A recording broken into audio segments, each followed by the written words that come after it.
ఈ దిన వాక్యము యోమ్ దెబెరీం.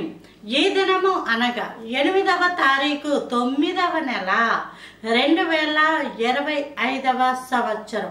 మన దేవుడు మనతో మాట్లాడుతున్న మంచి అంశము నిర్గమకాండము 7వ అధ్యాయం 1వ వచనం. కాగా యెహోవా మోషేతో ఇట్లనెను, ఇదిగో నిన్ను ఫరోకు దేవునిగా నియమించితిని, నీ అన్న అహరోను నీకు ప్రవక్తగా ఉండును. ఫరో అంటేనే దైవాంశ సంభూతుడు.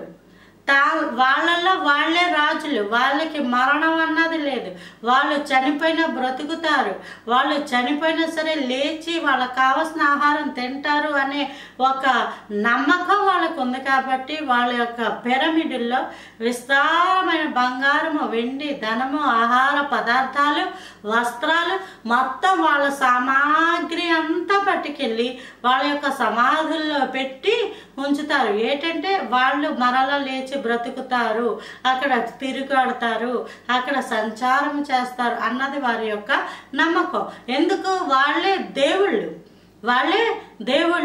అటువంటి వారికే దేవుడు అంటున్నాడు మోషేని, నీవు అటువంటి వాళ్ళకి దేవుడవు, నీ అన్న నీకు ప్రవక్త. బైబిల్ గ్రంథంలో ఎక్కడ కూడా ఒక వ్యక్తికి ప్రవక్త అన్న మాటలు ఉండవు. దేవునికి ప్రవక్త, దేవునికి యాజకుడు అన్న మాటలు వింటాం. కానీ ఇక్కడ అంటాడు మోషే అహరోనికి దేవుడు, ఈ మోషే ఫరోకి దేవుడు, అహరోను మోషేకి ప్రవక్త.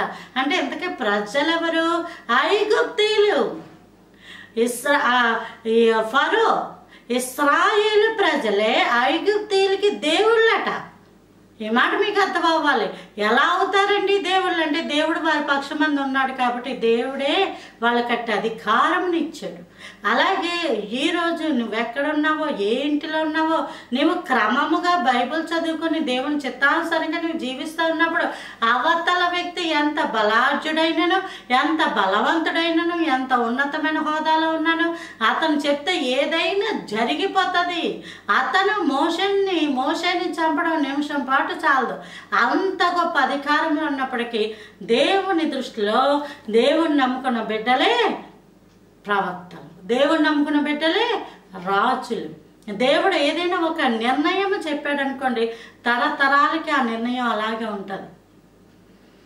అందుకే నీవు ప్రార్థిస్తున్నప్పుడు, దేవుని దగ్గర ఉన్నప్పుడు, దేవుడు పాదాల దగ్గరికి ఆ సమస్యను పట్టుకుని వెళ్ళు. ఆ సమస్యను దేవుని పాదాల దగ్గర పెట్టు.